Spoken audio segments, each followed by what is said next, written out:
ఆదిలో వాక్కు ఉండెను, ఆ వాక్కు దేవుని యొద్ద ఉండెను, ఆ వాక్కు దేవుడై ఉండెను. ఆ వాక్కు శరీరధారి అయి మన మధ్య నివసించెను.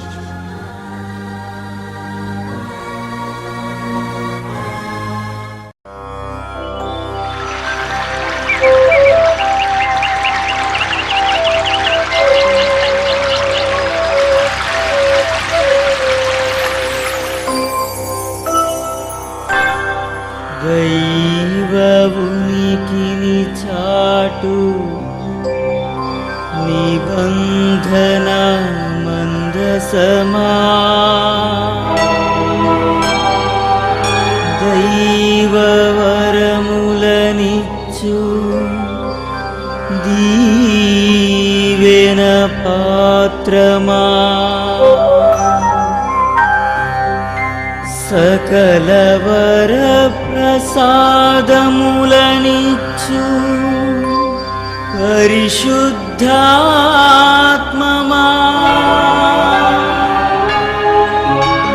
నీకే స్తుతి, నీకే మహిమా, నీకే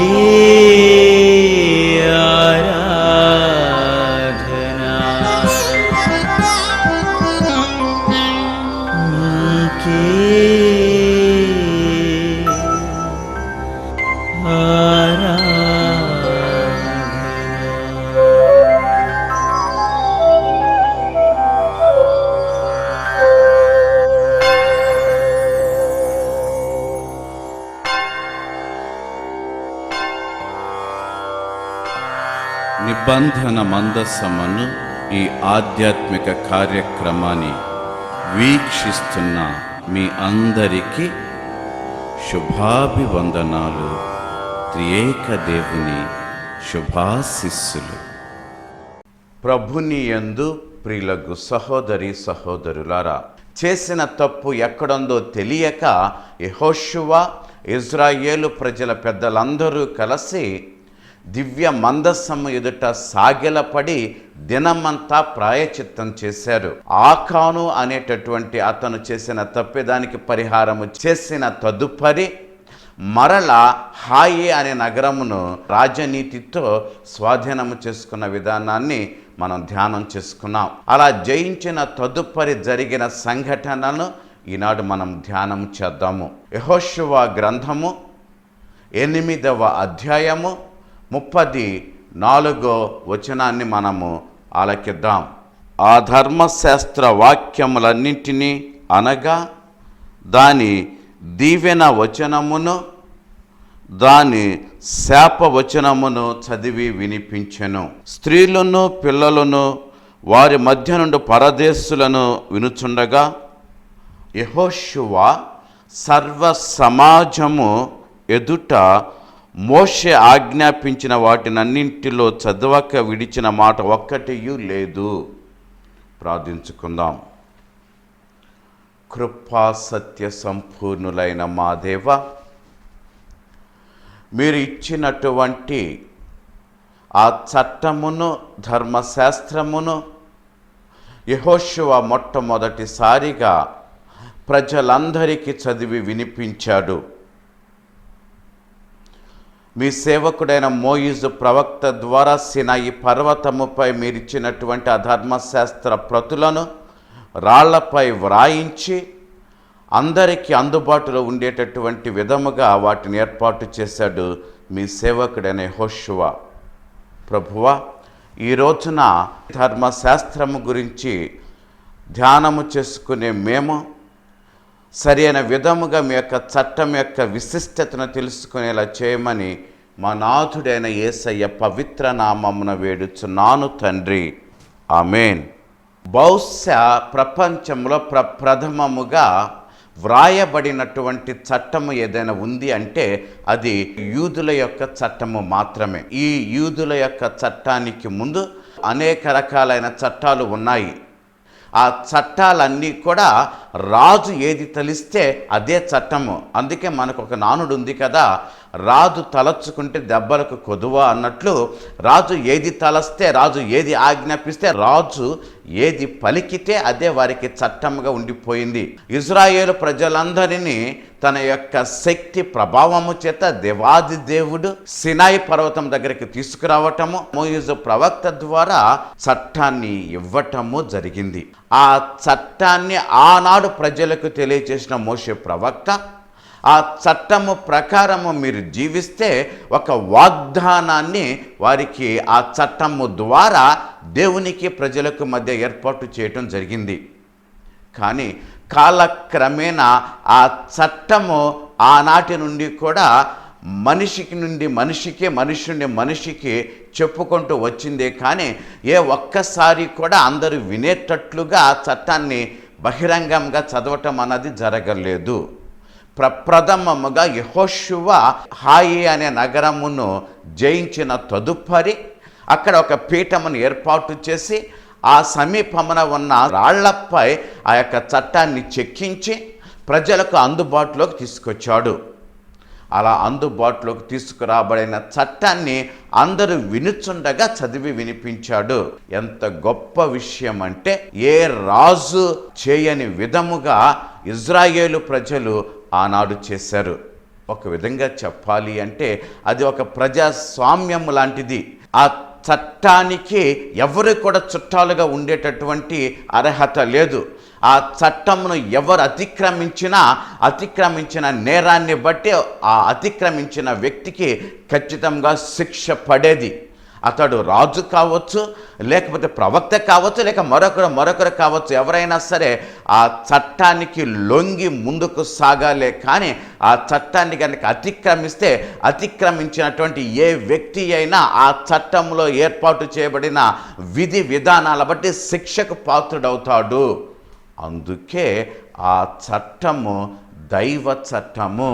ప్రియులారా, చట్టాలు, రూల్స్ అండ్ రెగ్యులేషన్స్ అంటూ ఉంటాం. ఈ చట్టముల అన్నీ కూడా కలిపి గ్రంథస్థము చేస్తే దానినే మనము రాజ్యాంగము అంటాము, లేక కాన్స్టిట్యూషన్ అంటూ ఉంటాము.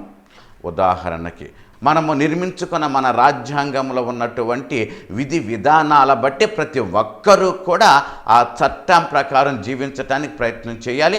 చట్టాన్ని అతిక్రమించిన వారు శిక్షార్హులు అవుతూ ఉంటారు. అనేకమైన చట్టాలు ఉన్నాయి. సాంఘికపరమైన చట్టాలు ఉన్నాయి, ఆర్థికపరమైన చట్టాలు ఉన్నాయి, ఇంకా తదితరమైన చట్టాలు ఉన్నాయి. కానీ ఆధ్యాత్మికమైన చట్టము మాత్రము మనకు లేదు. ప్రియులారా, ఆలకించండి. ఎందుకు ఆధ్యాత్మికమైన చట్టము మనకు లేదు అంటే, ఆధ్యాత్మికతను మనకు ఇచ్చినటువంటి వ్యక్తి నుండి వచ్చేటటువంటిది అయితే అది ఆధ్యాత్మికమైన చట్టముగా మారుతుంది. కానీ ఆధ్యాత్మికమైన చట్టానికి, సాంఘికపరమైన చట్టానికి చాలా భేదం ఉంది. ఈనాడు ఏ దేశములోనైనా సరే ఉన్నది సాంఘికపరమైన చట్టమే కానీ ఆధ్యాత్మిక పరమైన చట్టము కాదు. కానీ ఇజ్రాయేలు ప్రజలకు ఆనాడు మోయిజు ప్రవక్త ద్వారా ఇవ్వబడినటువంటి ఆ చట్టము అటు సాంఘిక పరమైన చట్టము, ఇటు ఆధ్యాత్మిక పరమైన చట్టము, ఈ రెంటి కలయిక కలిగినటువంటిదే ఇజ్రాయేలు ప్రజల యొక్క చట్టము. అదే ఆ చట్టం యొక్క విశిష్టత.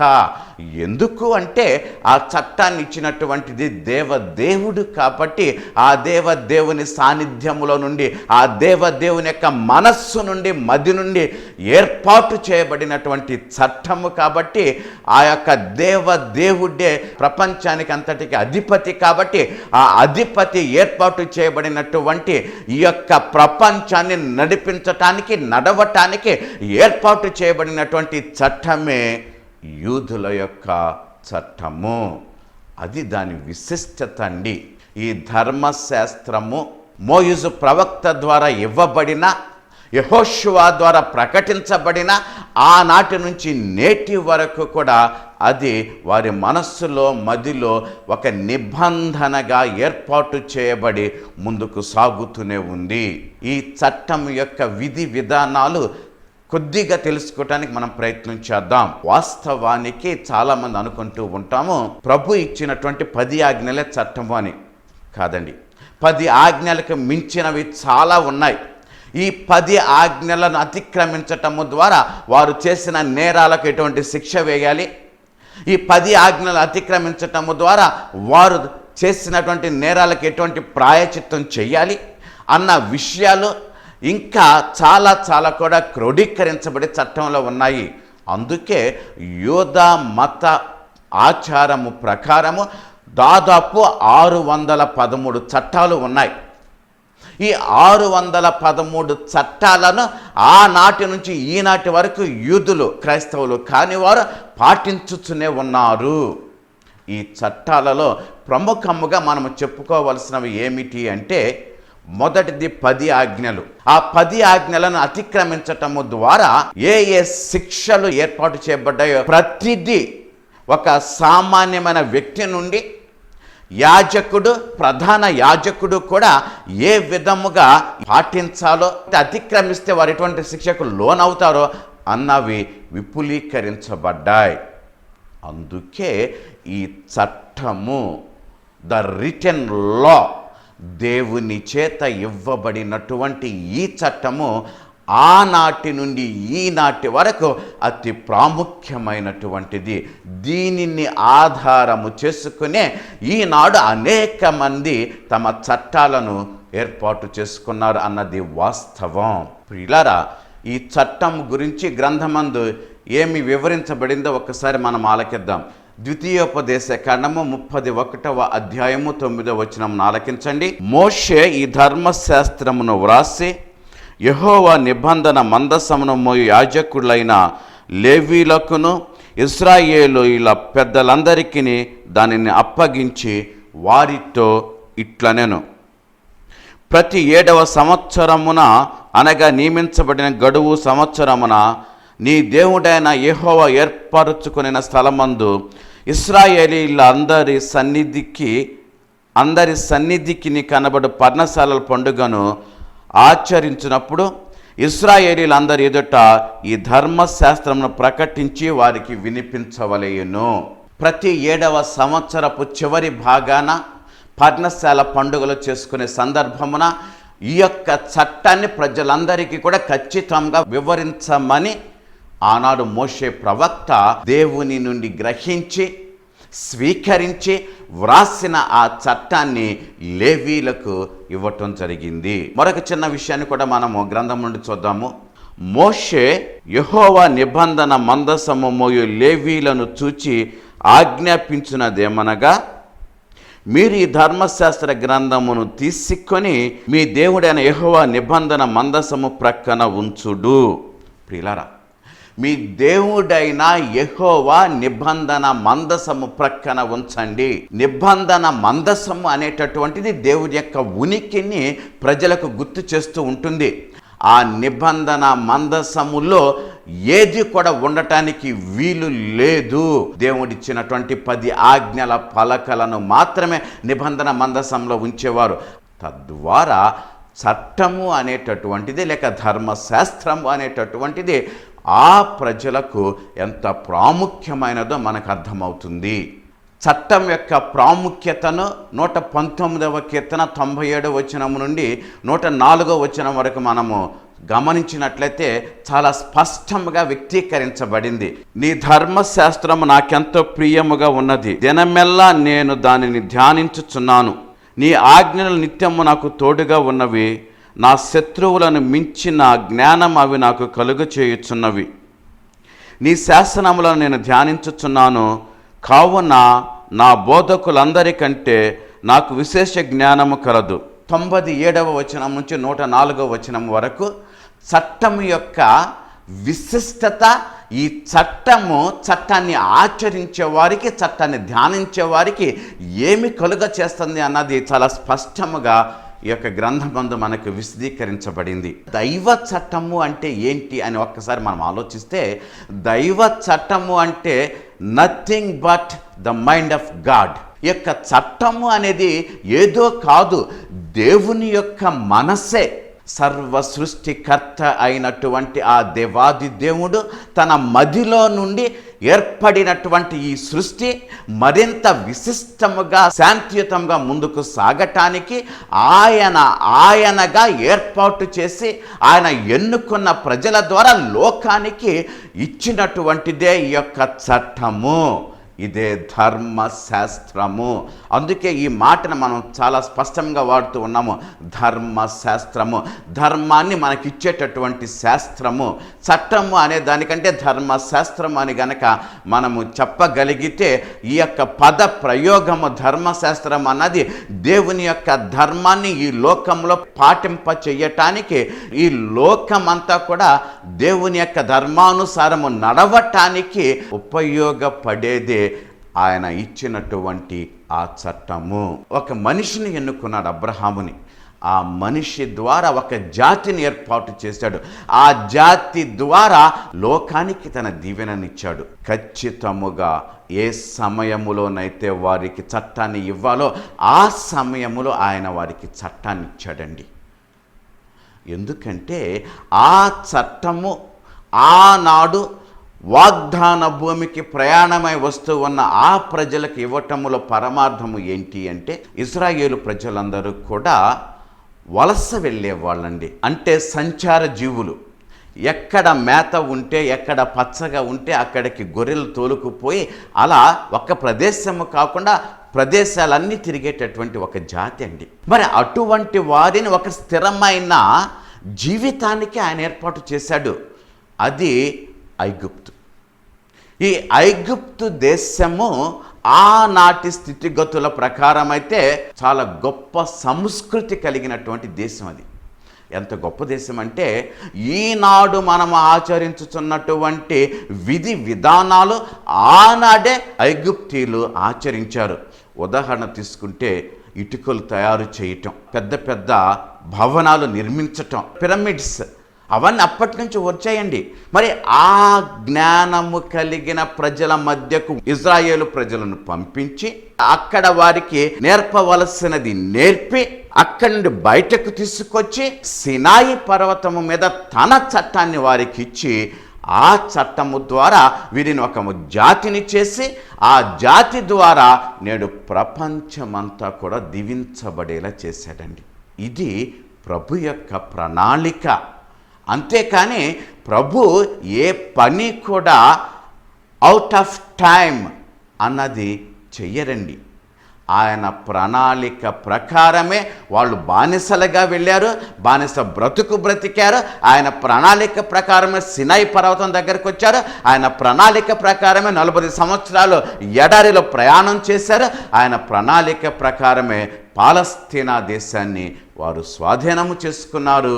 అక్కడ ఒక రాజ్యముగా ఏర్పాటు చేశారు.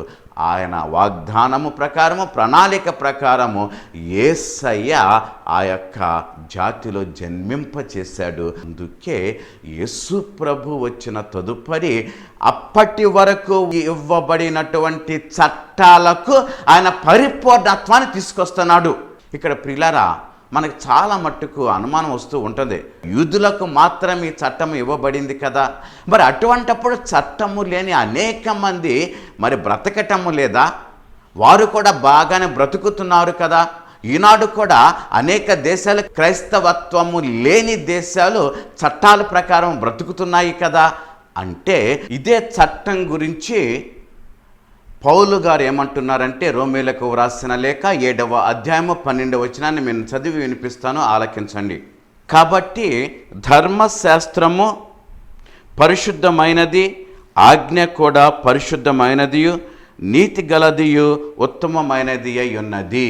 ప్రియులారా, చాలామంది ఈ మధ్యకాలంలో అనుకుంటూ ఉంటున్నారు కదా, యేసు ప్రభు లోకానికి వచ్చి రక్షణ తీసుకొచ్చిన తరువాత చట్టము కొట్టివేయబడింది అని. కాదండి, యేసు ప్రభు లోకానికి వచ్చి చట్టమునకు పరిపూర్ణత్వాన్ని తీసుకొచ్చాడే కానీ చట్టాన్ని కొట్టివేయలేదు. ప్రియులారా, మత్తయి సువార్త 5వ అధ్యాయము 17వ వచనాన్ని కనుక మనం గమనించినట్లయితే, ధర్మశాస్త్రమునైనను ప్రవక్తల వచనములైనను కొట్టివేయవచ్చితనని తలంపవద్దు. నెరవేర్చుటకే గాని కొట్టివేయటకు నేను రాలేదు. చాలా స్పష్టంగా ప్రభు ఎరుక చేస్తున్నారండి. మరి యేసు ప్రభు వచ్చినటువంటిది దీనిని నెరవేర్చటానికి, లేక దీనికి పరిపూర్ణత్వాన్ని ఇవ్వటానికి. ఎలా ఈయన దీనికి పరిపూర్ణత్వాన్ని ఇచ్చాడు అన్నది ఆ తరువాత వచనాల్లో మనకు చాలా స్పష్టంగా యేసు ప్రభు ఎరుక చేస్తున్నారు.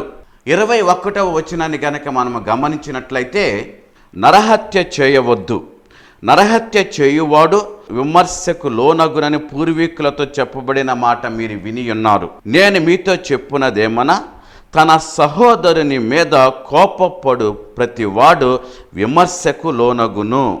తన సహోదరుని చూచి వ్యర్థుడా అని చెప్పువాడు మహాసభకు లోనగును. ద్రోహి అని చెప్పువాడు నరకాగ్నికి లోనగును. పూర్వ నిబంధన మందు నరహత్య అంటే ఒకరిని చంపితే మాత్రమే అతను నేరస్తుడు.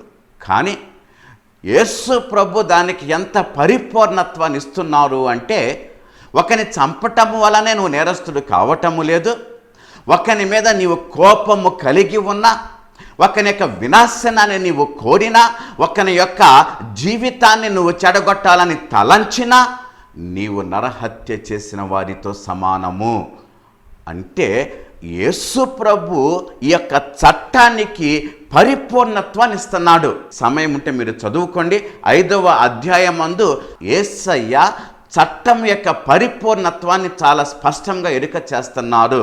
అంతేకాని మనలో చాలామంది అనుకుంటున్నట్లు యేసు ప్రభు చట్టాన్ని కొట్టివేయటానికి మాత్రము రాలేదు.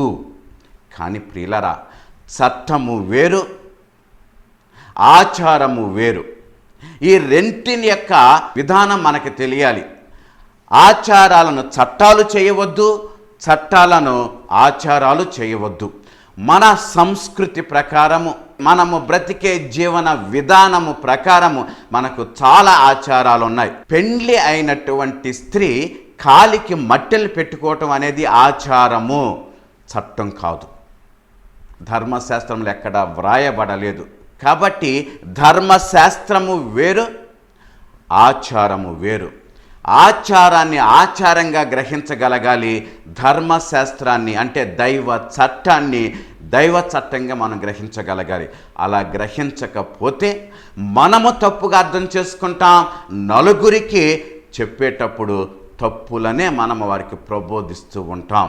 ఈ సమయమున ప్రభు యేసు చెప్పినట్లుగా ధర్మశాస్త్రానికి పరిపూర్ణత్వము తీసుకొచ్చే బ్రతుకును మనకు అనుగ్రహించమని ఆ దేవదేవుని మనసారా వేడుకుందాము. తల వంచండి, ప్రార్థించుకుందాము.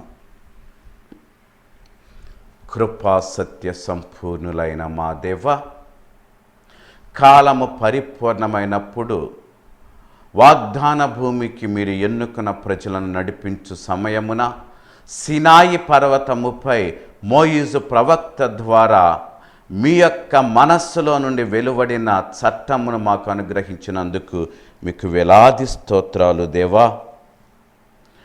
కానీ మానవ జ్ఞానము వలన చట్టాలను చట్టాలుగా కాకుండా విపరీత అర్థాలు ఇచ్చినప్పుడు యేసయ్య దానికి పరిపూర్ణత్వాన్ని, పరిపూర్ణ అర్థాన్ని అనుగ్రహించారు. నరహత్య చేస్తేనే పాపము కాదు, మీ సహోదరులపై కినుకు వహించిన అసూయ కలిగి వారి యొక్క వినాశనాన్ని మీరు కోరుకున్న నరహత్యతో సమానమంటూ ఆ ధర్మశాస్త్రానికి పరిపూర్ణత్వాన్ని ఇచ్చారు. దేవా, మా హృదయాలలో మీ యొక్క చట్టాలను వ్రాయండి. మేము ఏ విధముగా బ్రతకాలో మిమ్మలను నమ్ముకొని మిమ్మలను వెంబడించే ప్రతి బిడ్డ కూడా మీ యొక్క మనస్తత్వము కలిగి జీవించే అర్హతను కలుగచేయమని, ఆలకించిన ఈ బిడ్డలందరినీ నూరంతలుగా ఫలింపచేయమని మా నాథుడు ప్రియ కుమారుడైన యేసయ్య పవిత్ర నామమున వేడుచున్నాను తండ్రి. ఆమేన్. సర్వశక్తుడు దయామయుడైన పిత, పుత్ర, పవిత్రాత్మ సర్వదా మిమ్ము దీవించి మీకు తోడై ఉందురుగాక. ఆమేన్. Thank you. God bless you. సువార్తను ప్రకటించు వారి పాదములు సుందరమైనవి. ఈ సువార్త పరిచర్యలో మీరు భాగస్థులు కాదలిచిన 9989113222 నంబరును సంప్రదించగలరు. ప్రభువు మిమ్ము దీవించుదురుగాక.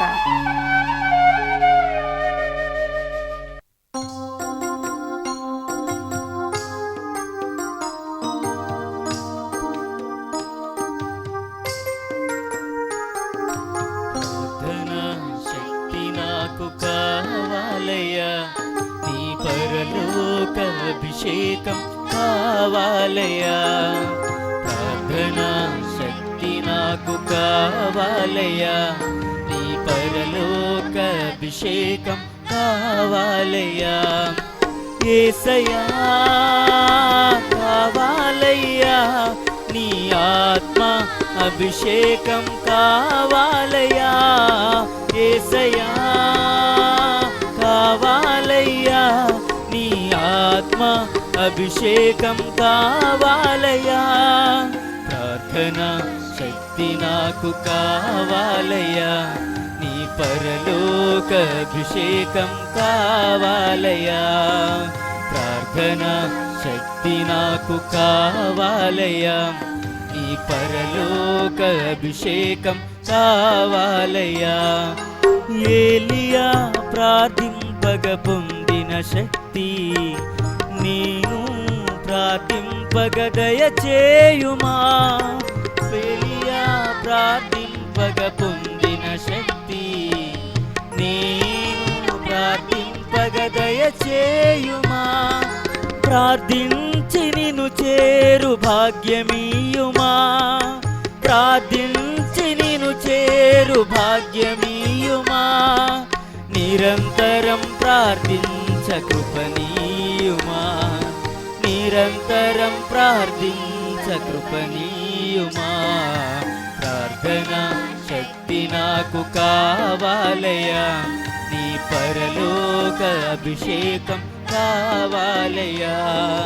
ప్రార్థనా శక్తి నాకు కావాలయ్యా, నీ పరలోక అభిషేకం కావాలయ్యా. యేసయ్యా కావాలయ్యా, నీ ఆత్మ అభిషేకం కావాలయ్యా. యేసయ్యా కావాలయ్యా, నీ ఆత్మ అభిషేకం కావాలయ్యా. యేసయ్యా కావాలయ్యా, నీ ఆత్మ అభిషేకం కావాలయ్యా. యేసయ్యా కావాలయ్యా, నీ ఆత్మ అభిషేకం కావాలయ్యా. యేసయ్యా